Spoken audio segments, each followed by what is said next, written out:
यह अश्वत्थामा महर्षि द्रोण के पुत्र।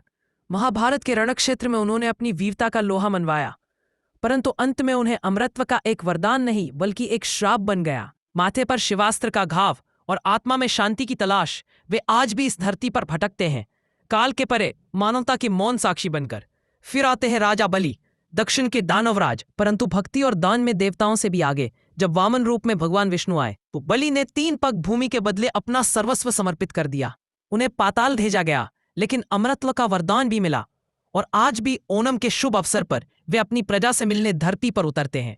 वेद व्यास, ज्ञान के अमरदीप, इन्होंने वेदों को 4 भागों में विभाजित किया, 18 पुराणों की रचना की और महाभारत जैसा अद्वितीय ग्रंथ रचा। उनका लिखा हर शब्द युगों को दिशा देता है। वे केवल लेखक नहीं, स्वयं एक युग हैं जो कभी समाप्त नहीं हो। हनुमान राम के अनन्य भक्त, शक्ति और भक्ति के सर्वोच्च प्रतीक, अजर अमर है, और जहां जहां राम कथा गूंजती है वहां वहां वे उपस्थित होते हैं। संकट से रक्षा करने वाले, नाम मात्र से भय हरने वाले हनुमान चिरंजीवी हैं और अनंत काल तक रहेंगे।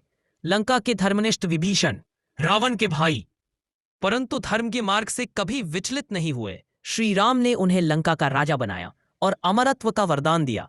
वे प्रमाण हैं कि सत्य का साथ देने वाला कभी अकेला नहीं होता, उसे ईश्वर स्वयं उठाते हैं।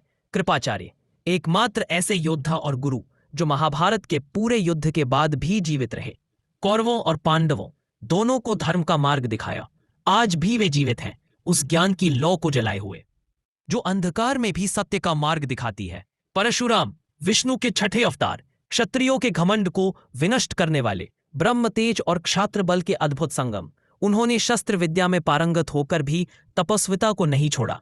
वे अमर है और अब भी प्रतीक्षा में है अंतिम अवतार कल्कि को दिव्य अस्त्र शस्त्र प्रदान करने की। और अंत में मार्कंडेय ऋषि, जिन्हें मात्र 16 वर्षों का जीवन मिला था, परंतु शिव की कृपा से मृत्यु को पराजित कर अमर हो गए। उन्होंने न केवल काल को हराया बल्कि उस ज्ञान और भक्ति का प्रतीक बन गए जो कालातीत है। उनके तप, विश्वास और शिव के प्रति समर्पण ने उन्हें चिरंजीवी बना दिया, एक अमर संत जो आज भी ध्यानमग्न शिवलिंग के समीप विराजमान है। ये से ही वीडियो के लिए सब्सक्राइब करें। धन्यवाद। Created by Ankit Kumar.